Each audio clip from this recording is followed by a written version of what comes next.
Thank you all for joining us today at this Communo TapOnIt webinar. Just to tell you a little bit about Katie and her sister co-founded TapOnIt in 2015. And TapOnIt Technology is a software platform that uses personal MMS and interactive mobile experience to help brands engage, grow, and further monetize their current customer databases. Prior to founding TapOnIt, Katie actually was the digital advertising director for a media company where she helped thousands of businesses across different industries craft their digital strategies. As TapOnIt continues to grow, Katie is passionate about using its platform to help preserve local business culture in cities across America. Katie was also the recipient of the DMN 40 Under 40 in 2019, which is an awesome award. Thank you. Awesome. And Katie, I will pass the floor over to you now. I'll hop off and hop back on for the question period. Perfect. All right. Well, I'm going to go ahead and share my screen. So hopefully everybody sees it. And if not, somebody please tell me. And here we go. So first of all, thank you guys all for being here. I am honored to have been asked to be on a webinar with all of you folks from Communo, which is fantastic. And real quick, Rowan really explained a lot of where this came from, but couple things that do make us different. Our office is located in Iowa. So it's not exactly the tech hub of the world, but we've been growing here since 2015. My sister and I founded it. We're proud to be doing this in a different place. And I know that there may be people on the phone with us who are on the call with us that are from Canada. Just so you know, the technology between Canada and North America are a little bit different. The United States is a little bit different when it comes to messaging capability. So short code versus long code, MMS versus SMS. So if you do have a Canadian phone number and you try to opt in with any of this stuff, you may not get the same experience back. Just wanted you to have a heads up on that. But so today I'm going to talk a little bit about the importance of first-party data, which just in these past few months has become even more front and center, and how the consumers are handling that and potentially how it's going to impact our brands and brand marketers, which really leads to the importance of owning your own audience. And text messaging has a major space in that.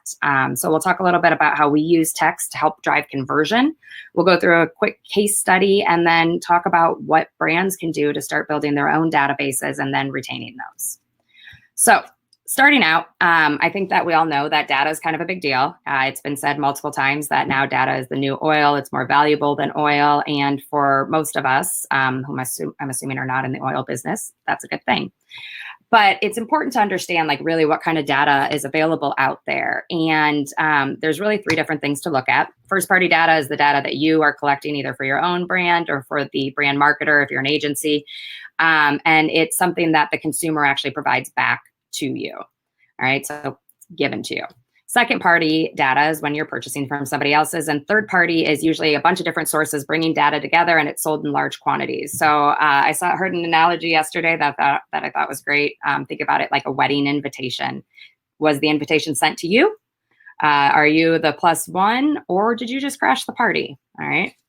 So let's talk a little bit more about first-party data. Like I said, it's really the data that you're collecting from your audience. They're providing it to you, oftentimes through how they're shopping on your site, how they're clicking around, where the website traffic is coming from, purchases they've made. Maybe they've completed a profile, they've filled out a form in order to make the purchase, giving you credit card information when they buy. And what's great about all this first-party data is that it gives your brand the ability to really personalize the message and the content that they're seeing based on how they've actually interacted with your brand. I think that one great company that has done a fantastic job with personal data and first-party data, in my opinion, is Spotify. I just this morning was listening to a playlist that they had put together based on the things that I listened to. And it wasn't even just music. It was also, it was content, right? So they had little pieces of news and everything else based around the stuff that I've listened to in the past. And I appreciate that. It makes it easier for me to be able to find things that I'm interested in without having to go searching for it. So gold star to Spotify for doing a great job with data. And here's the thing is that people will share their information with you for the right reasons, such as this. I'm totally fine with them looking at everything I'm doing on Spotify in order to make suggestions. It's really when we get outside of that, why it's being used, where that people start to get nervous. And as marketers, over the past couple decades, we've all been, it's been pretty easy. We've been able to rely on third-party data in order to help us personalize messages, to make sure we're showing the right ads to the right people in the right places, and then actually being able to track performance across all these different platforms. It was fantastic. We could know who our customers were through our own data, but then pay other people to help us reach more people like that. So what's the problem? Well, the problem is that consumers are more aware now of how this all works. And a lot of them are concerned about their privacy. And to the point where 2 out of 5 Americans believe that ads are actually too aggressive when it comes to following them. All right. Approximately 1 in 4 users are using some form of ad blocking. So 25% may not be seeing any of the ads that we want them to see. There's definitely different attitudes across generations. So like my mom thinks it's creepy, but it's kind of convenient because she didn't realize that she needed that pair of shoes or that purse or whatever other random thing that suddenly starts following her. And then she purchases because she purchases just about everything that follows her. So she thinks it's weird, but she's okay with it. My son, who's 18, he does not want anyone tracking his data, which I learned very quickly when I sent him a text message not that long ago that I accidentally typed, "What are you doing for data?" instead of "What are you doing for dinner?" And his response back was he's using DuckDuckGo so that the government can't track him. But clearly, some people are really concerned about this. Others are not. One of the things, though, that we're all going to be dealing with is really how Apple has stepped up over this, really the past year and a half, and they're making it front and center for consumers to be aware of what's going on with the data. So I love this commercial they just started, and I'm going to show it really quick because it's a great representation of what we're doing right now. I browsed 8 sites for divorce attorneys today. I browsed 8 sites for divorce attorneys today. My login for everything is Pauline@paulinefood.com. I love working with you. Me too. Red heart emoji. Pink heart emoji. Yellow heart emoji. Blue heart emoji. I hate Lee though. Puke emoji. Puke emoji. I am currently reading an article titled 10 Ways to Keep Sweaty Hands from Holding You Back. My home is in 1,000 feet. My heart rate is currently 150, 151, 152, and back down to 150. On March 15th at 9:16 a.m., I purchased prenatal vitamins and 4 pregnancy tests. The number on my credit card is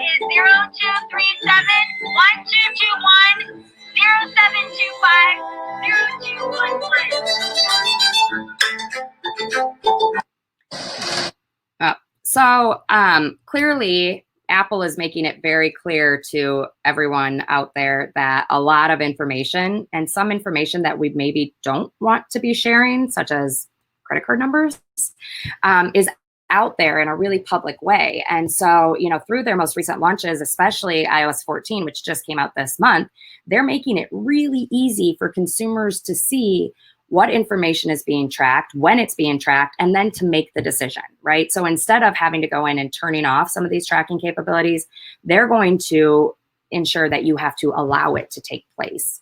So, Panera, Expedia, the whole precise location thing. I mean, really, when you think about that, how many apps actually need to know your precise location? Google Maps, right? Or whatever mapping tool you use so that you get to the right place, weather. But I don't know that Wayfair or any of the other apps out there necessarily need to know exactly where I'm at and when I'm there. So now consumers can go in and just turn off that precise location. You can get a rough estimate instead, which should be good enough. Also, when it comes to the camera and the microphone, if at any point somebody is, you're visible through a camera or something's listening, there's going to be an indicator. Google's going to do something pretty similar to this. And really what that does is it makes it a little bit harder for all of us as marketers to learn more about our customers outside of the engagement that they have with us. So, thanks to Facebook for explaining how advertising works not that long ago. We believe that we need to offer a service that everyone can afford, and we're committed to doing that. Well, if so, how do you sustain a business model in which users don't pay for your service? Senator, we run ads. So That's great. oh gosh, I do not want to go watch a video. Sorry about that. Let's go back to the presentation, huh? All right. We believe Oh my that we need goodness. to offer Sorry, a guys. service that everyone can afford and work. All right.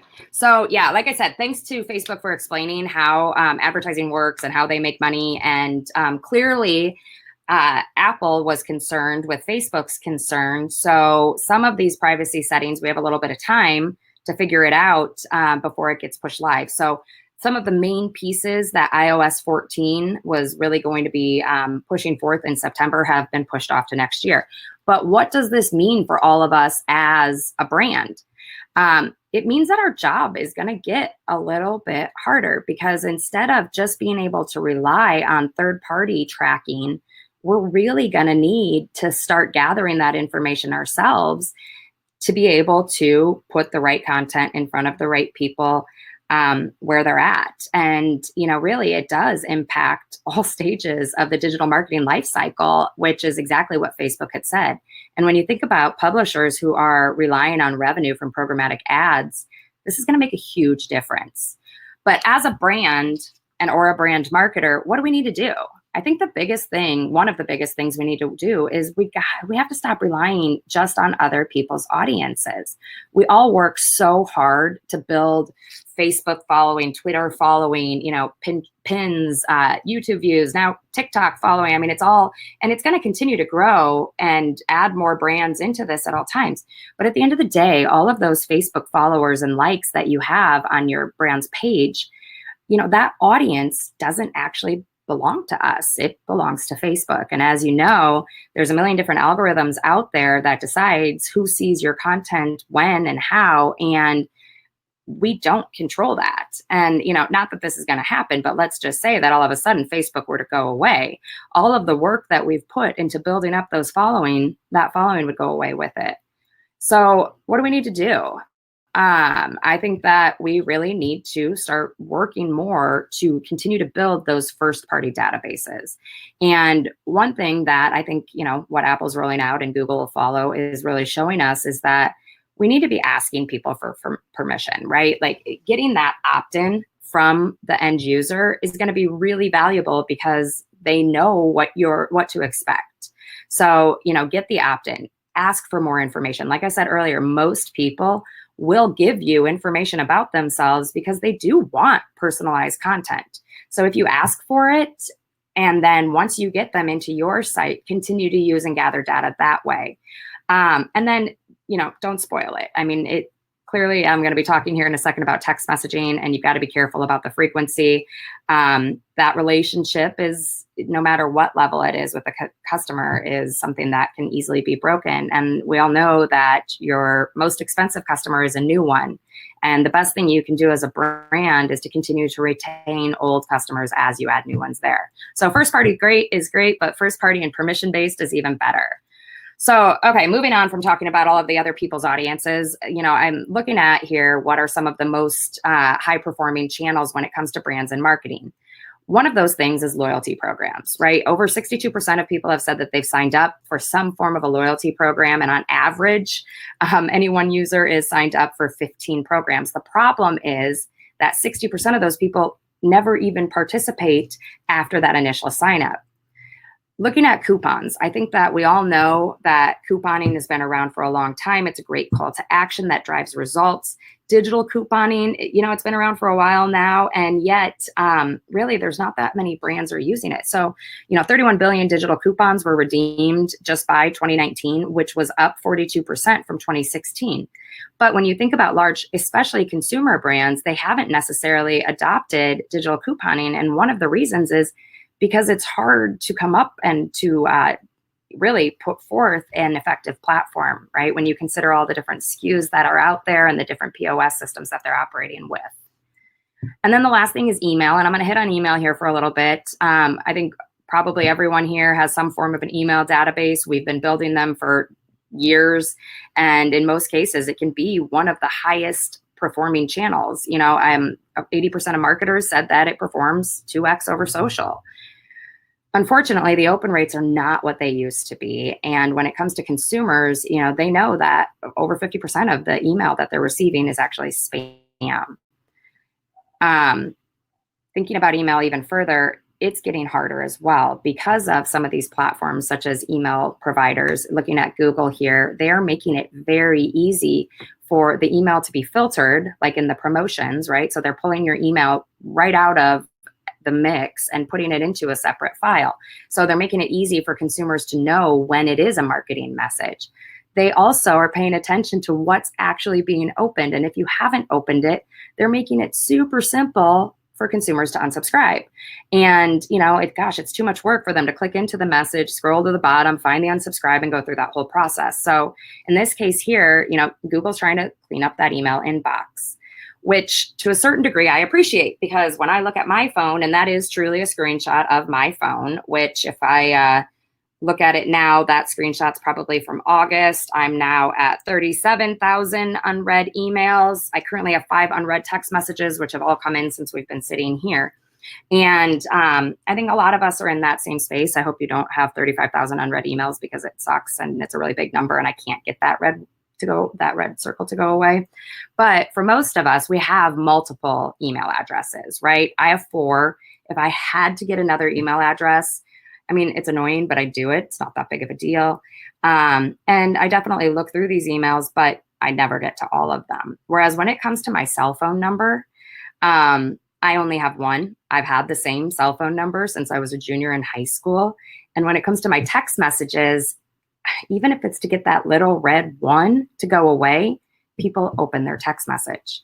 So it's crazy to me that texting it's been around for quite some time. And yet it really hasn't changed a whole lot since it first started. It's really stayed these black and white bubbles, usually with a link, since it started 25 years ago. And there's such a huge opportunity here because of the fact that when someone opts in to your text message program, they're literally giving you permission to communicate with them in one of the most personal ways possible, which is that direct message. But also you're gathering one of the most personal pieces of information. Your cell phone number is almost like your fingerprint. It's tied to just about everything in your life when it comes to your children, your kids' school, the health insurance, your emergency contacts. All of that ties back to that one phone number. So the churn on cell phone numbers is practically non-existent. So for a brand, I'm not saying that text message marketing is going to be the end all be all in communication with your customers, but having their cell phone number helps to set you up for whatever comes next, because they're not going to change it. So, and they will sign up. People have said that they want to get messages from brands. A lot of them want them for coupons. Maybe it's a personal alert. I'm sure we've all seen messages come through reminding you of a doctor's appointment. But they also want to stay in the loop from their brands and get content. And they want it to be easy. The one thing that I hate about my email inbox is I feel like I miss out on some of the things that are important to me. I love the newsletter, The Morning Brew. I don't know if you guys get that, the email newsletter. I wish that I got it in a text message every morning, like right around 6 a.m., so that I didn't have to scroll through my emails to find that one. So people will sign up to get these messages. We just need to be giving them the right opportunity. I love this that I found. Basically 100% of millennials said that they have opted in to a text message from a brand or retail. And yet when you look at the brands who are actually using SMS or MMS to communicate, only about 14% are using that at this point, which means that we all have a huge opportunity to start growing a list and to build more first-party data through that and do a better job engaging with our customers. But when you have such a powerful tool, 99% of texts are open, 90% are opened within 3 minutes of being received.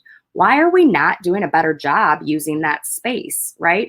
Like I said, these are boring black and white text messages where we know that people are visual. And, your brain processes images 60,000 times faster than it does words. So if people are going to open that text, even if it is to get the little red 1 to go away, don't you want to make sure that they see at least your brand or what it is that you're trying to get across? And really, that's where my company comes into play, TapOnIt. We've built a platform that allows for a brand to contain multiple images in a single MMS message. So you're going to pay the same cost to send an MMS, whether it has one picture or we can include up to 9. And, 9 may seem like a lot, but if you're a content provider and you're able to feature multiple pieces of content, or, I talk about American Eagle a lot. So if anybody knows them, I'd love to talk to them. I get their text messages usually about once a week. And all I can think is if they were to send me pictures of the clothing that they potentially want me to buy, that they would see so much more impulse shopping. And so that's, like I said, where we come into play. But it's not just about this text message, right? Because from the text message, the goal is always to convert. And so with TapOnIt, what we do is not only provide the ability for brands to contain multiple pieces of content in that MMS, but also a landing page that's really built for conversion. So when somebody clicks on the link that's in the text message, it doesn't just open up to the home page of a at it's actually taking into a browser-based landing page. So this is not an app. Apps are great, as we just saw, looking at Facebook and at Apple. Apps may not always have all of the benefit that they used to. And so by being in a browser-based space, you can track all of that same activity here. And it's tied back to the user's cell phone number versus just an ID on their phone that's taking them around. And so we chose to be text and browser based. 70% of apps are deleted within 90 days of being downloaded. We've actually seen across our own database, which I'll talk about in a little bit, but also our clients, a 76% survivability rate after 12 months. So like once people sign up, they don't opt out unless you abuse it, which we'll talk about too. So from this, conversion driving landing page that we provide, there's a lot more that goes into it because it's not just about getting them to view the product, but also getting them to either read more or purchase, right? We want to drive a higher ROI. And so once somebody clicks into any of these different products, it opens up into more detail. And from here, you can really drive redemption. And so in this case here, you can see a brand, Active Endeavors, which sells, outdoorsy type products, North Face, Hydro Flask, all sorts of things. And they're trying to drive traffic into their locations. And so when somebody comes in with an offer, they can see that they've got it. They tell them to hit redeem. It'll confirm. And then from there, it can date and timestamp so they can't be used again and won't be taking advantage of the system, right? We don't want people to always get free stuff. But you can also have barcode, QR code, have it linked to the specific product on your website where they can make that purchase. Alphanumeric code, couponing codes, all of those to help drive that engagement. But something that's pretty unique to us as a company is the way that we've been using the sharing functionality. And I'll show you that in here in a second, but you can see this share offer button. So Active Endeavors, they had a main offer. It was a 20% off a Hydro Flask. A bonus offer drove for additional 10% off. So what they're doing is they're taking these brand loyalists, right? These people who've already signed up to receive information from Active Endeavors and turning them into influencers for their brand. So they gave them the ability to share on Facebook, Twitter, text, Facebook Messenger. You can use a copy URL. There's all these different features where then it pulls the image of that main offer onto that person's page. And if someone were to see it and want it, it's going to open up, they click on it, they enter in their phone number, they confirm because there's all this compliance that you need to make sure you're paying attention to. And then that person who shared successfully would get an SMS back letting them know that they've unlocked their bonus offer. And so when you think about it, it's a win-win-win for the brand. They're getting free advertising from the consumer sharing to their network. The consumer who shares successfully gets the benefit of more free stuff, right? Some sort of a bonus.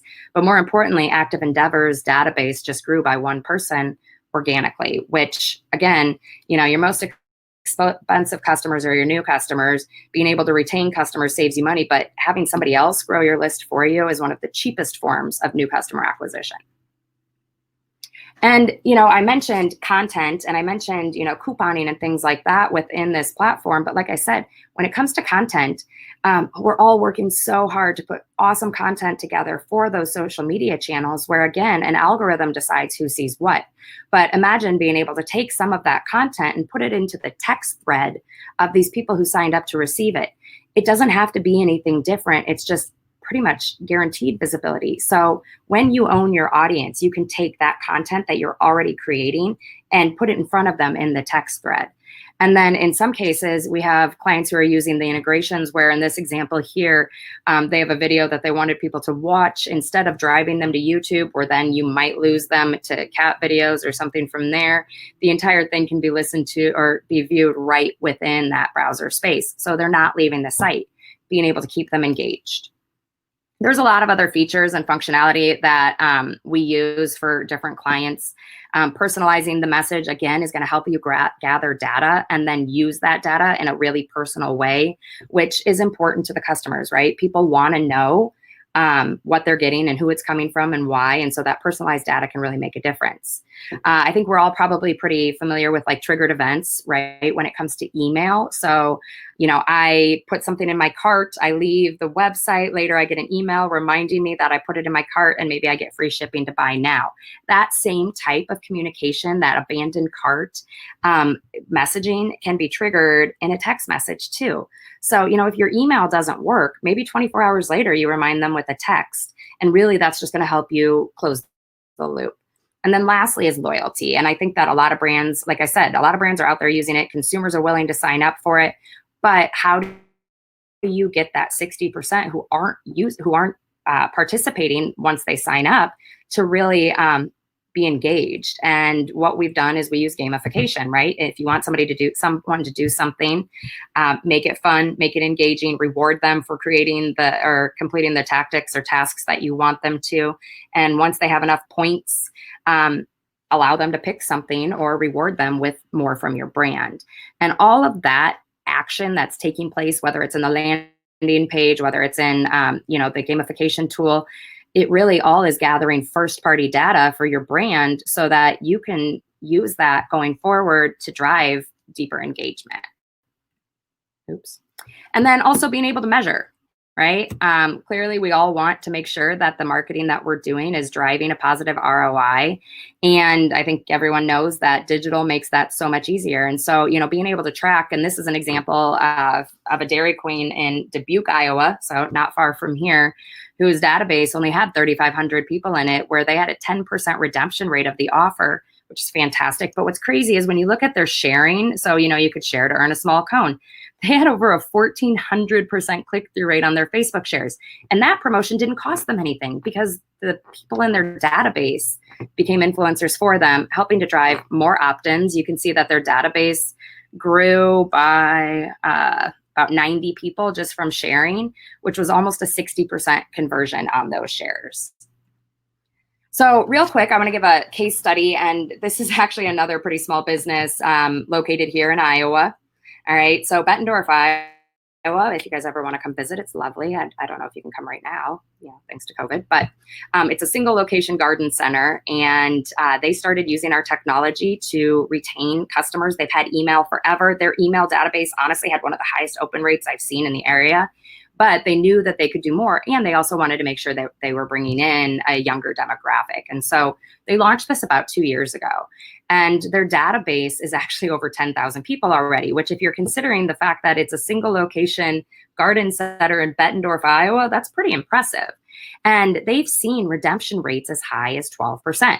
Kate, the owner, has said that she knows when she sends a text message out to her database that they will see immediate traffic and a positive ROI on that investment. So, you know, looking at these numbers for this free 1 gallon perennial, which chances are she had a bunch of them left and wanted to make sure she could get rid of all that inventory, she had a 5% redemption rate. And it's rare that somebody comes into her store and doesn't end up walking out spending a lot more money. And I can tell you that based on my own experience. But then you can see all of this other engagement. And so, you know, her database on her own is really making a difference in her business. And she'll tell you that she's shifted a lot of her focus and her advertising budget to growing this database because she knows that it drives results. So I mentioned earlier that we have our own database, which is something different than most of the other texting companies out there, or message tech companies out there. So TapOnIt Deals is something that we launched back in April of 2015. It started here in our hometown, Davenport, Iowa. We're in an area called the Quad Cities. The database here alone has about 70,000 people in it, which is about an 18% market share of people who have literally signed up to be texted ads. If you want to scan that QR code, you can see this lovely compliance language that I have below it. This will actually opt you in. You'll have to reply back with a zip code to confirm. And then as long as you're somewhere in the United States, you would get back a response. So one of the reasons I wanted to bring this up is because this is part of how you can really start to grow a database is, using something as simple as a QR code, right? Making it very simple for users to sign up is going to be the beginning of it. And from there, right, you have your sharing that can help it to grow organically and taking advantage of these other databases that you do have, right? Using Facebook, using Twitter, TikTok, and your own email databases to get people to opt in to receive text from your brand. It's going to give you that really valuable piece of information, which is your customer's cell phone number and permission to communicate with them going forward. So compliance is definitely important, which is something that our company has focused on over the years. I consider myself definitely to be an expert in that space. And you do have to make sure that you're careful and you tell people what they're doing.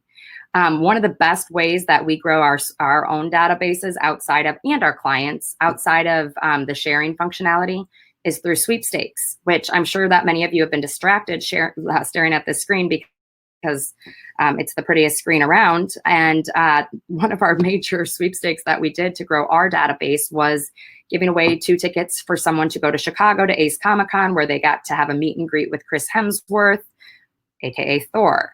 Now, our audience in our TapOnIt Deals database, like our VIPs, are female ages 30 to 39. So if you can imagine, they responded really well to a sweepstakes where they got to meet Chris Hemsworth. So the key is, and this is an Iowa reference here to none of you, if you have not, or if to any of you have not been to the Field of Dreams, if you build it, they will come, right? Give people the opportunity to opt in to receive content from you via text.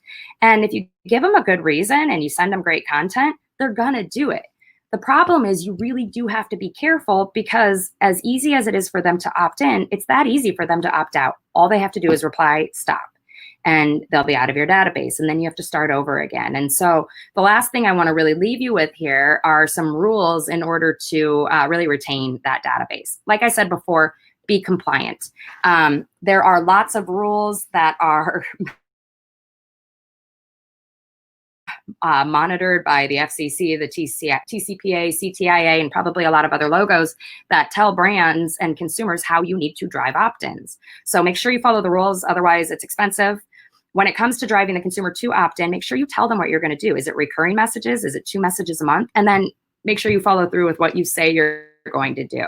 So if you text me more than my mom does, we're going to have a problem, right? And then they're going to get annoyed and they'll opt out. So you got to use that space well. Make sure the content that you send is really high quality. Nobody wants their texting their text message thread to be filled with spam like their email inbox has become. So you do have to be careful there. And then make it easy for them to take the next step. If there are purses that you want them to buy at your location, and that's what you're showing them in the text thread, make sure that when they click through, it takes them directly to that product so they don't have to go digging for it, right? Making it as easy as possible on the consumer. And then lastly, give them a reason to stay loyal to your brand. Say thank you, reward them, because those are the people who are going to be your influencers, right? They're going to be the loyal people who help to spread the word about the opportunity to get great content from you via text. And lastly, I'll tell you that you're better off sending your database nothing than if you send them crap, all right? Sorry, but every single message counts. People don't opt out of a database if you don't send them anything, but they will opt out if they don't like what you send them. So again, be really careful of the frequency, of the quality, of the type of content that you're sending them so that you can have the opportunity to turn them from loyal followers into influencers and long-term customers for your brand. So that brings me to the end of my presentation. Rowan, or do we have questions? What's next?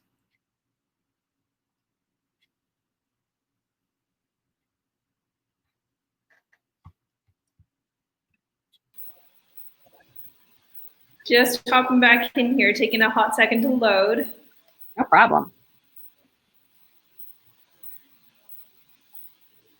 Awesome. So thank you, Katie, so much. I personally learned a lot from everything that you spoke about today.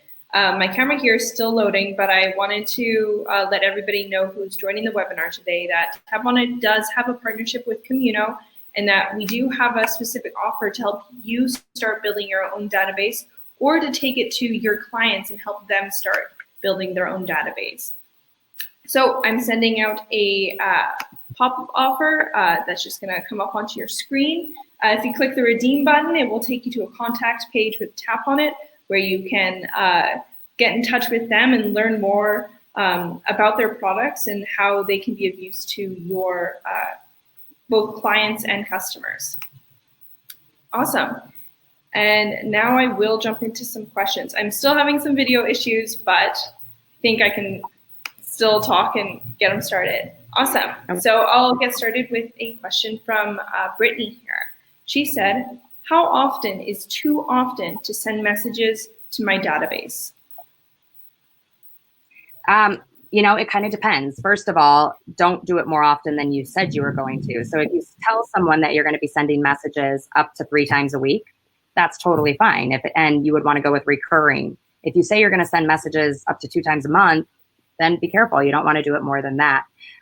It totally depends on the brand and the content that you're sending out in that message. So, you know, like I mentioned, the newsletter Morning Brew, I would be perfectly okay getting a text message from them every single morning. When it comes to retailers that I love to shop with, once a week is probably enough.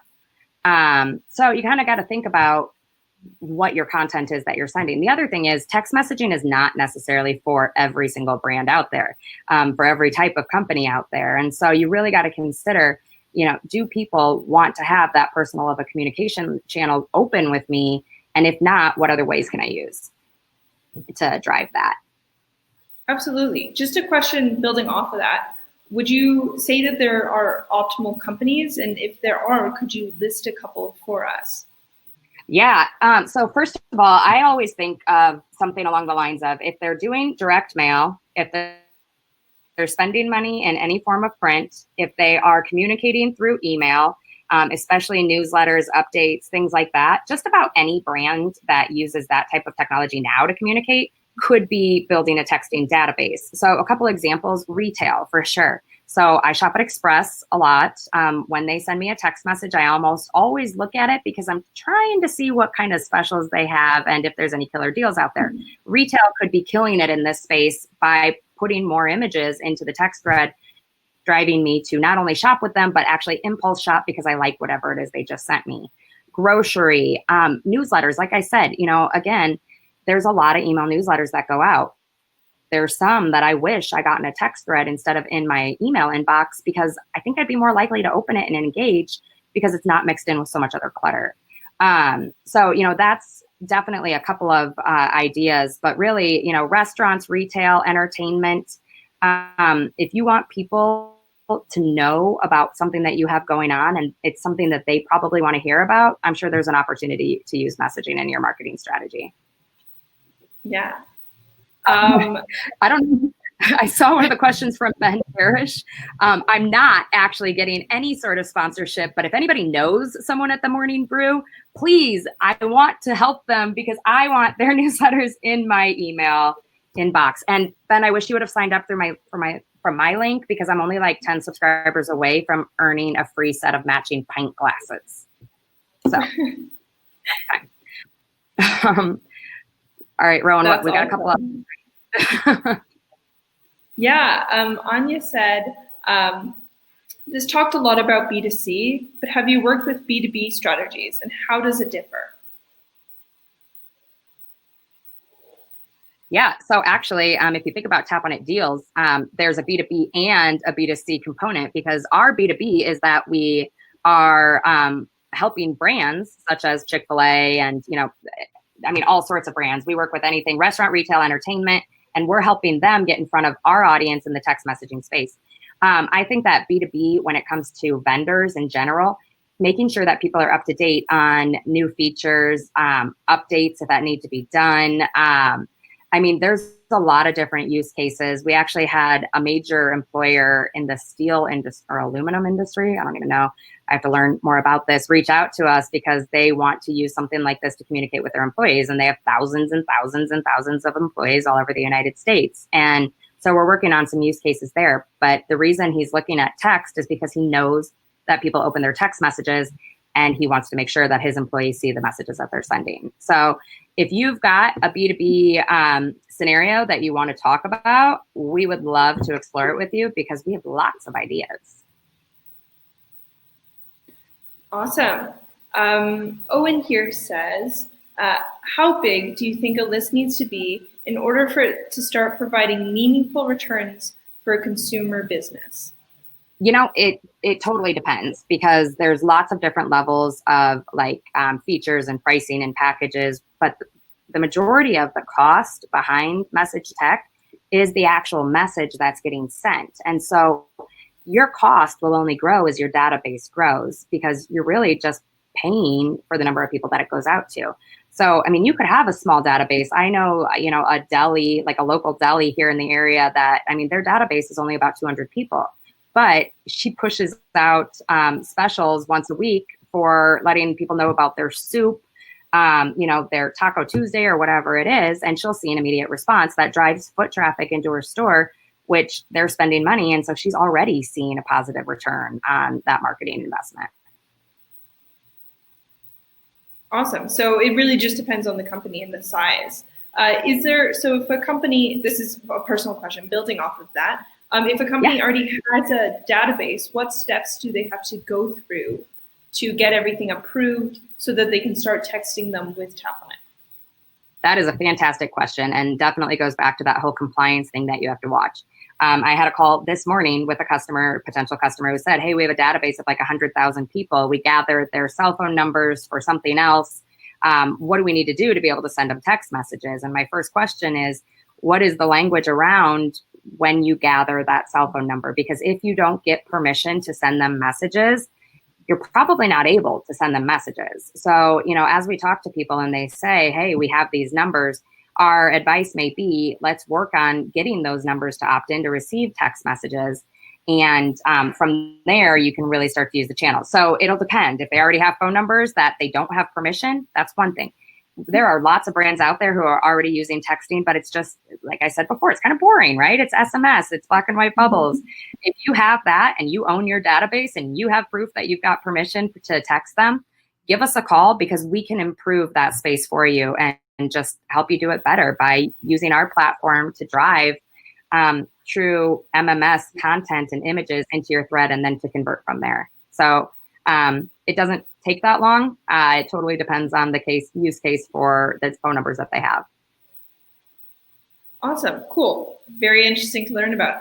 Another question we have from Jacob here says, what would you say to brands who fear text messaging marketing is too intrusive for their audiences? Well, for some brands, maybe it is. For most brands, I don't think that's for the brand to necessarily always decide. I mean, really, shouldn't it be up to your audience whether or not they want that content from you? I would say that a lot of brands that I talk to, they're probably more afraid of texting on the compliance side because there were tons of lawsuits in the past and things are getting a little bit easier there. And if you don't want it to be intrusive, just be careful about how frequently you're sending them messages and also the quality of the content that you're sending them. Because if they think it is intrusive, they will opt out. So there's not a lot of brands that I can think of. Well, I mean, sure, there's definitely some that I wouldn't want texting from, but it really becomes the consumer's decision on whether or not they want to have that level of a relationship with you. Yeah, cool, absolutely. One more question here, and then we'll wrap up.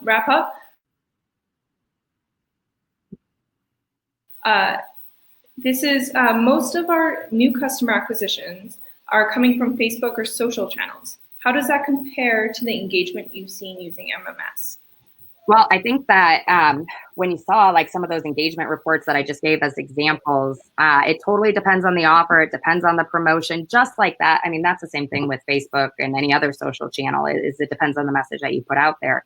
But, you know, the response rates, you know, we have a pizza place that we work with in Oklahoma City that had an 18% redemption rate over about a 3-week period of time. I mean, a number like that is astronomical. I don't know many forms of advertising that ever can drive that kind of a response. But then again, as you looked at the sharing capability, you know, the sharing that came from the people in their database, exposing that offer to other people through those social networks. I mean, the average click-through rate that we were seeing with that company was about 400%. And that's free advertising. So I think, you know, you can actually take advantage of how great of a return you may be seeing on your social media channels and help that to even further drive the return that you would get on your messaging database. Awesome. We'll grab one more question because Josh has sent one in here. I have a client with a good size email list. Have you worked on plans or strategies to transition email to actively engage in text? Yeah, it's a huge part of our own strategy when it comes to growing our databases. Email works extremely well to get people to opt in. Obviously, you know, I mentioned earlier sweepstakes, you know, winning a meet and greet with Thor was, you know, that was a good driver. And one of the best ways that we actually drove the opt-ins were through partners and some of their email lists and the exposure that they gave us. So using a sweepstakes, whether it's a giveaway of something your company offers or somebody else's, right? Money, product, vacations, whatever, and blasting that opportunity to your email database and saying, hey, we're going to be communicating via text as well. You know, sign up and enter for your chance to win X is a really simple strategy, but then there's a lot of other pieces as well. So if you've got a huge email database, that's another person we'd love to talk to because we can help you drive that list into a texting database as well, which just gives you multiple ways to be able to communicate with that person. Awesome. Well, I just wanted to say, Katie, thank you again so much for hosting this webinar. I personally found it very insightful and I learned a lot from it. I hope that everybody else enjoyed the webinar as well, and we will be sending out a recording of it after. Thank you again, Katie, and I hope everybody has a fantastic day and stays healthy. Thank you. We really appreciate it, and this was fun. I enjoyed it.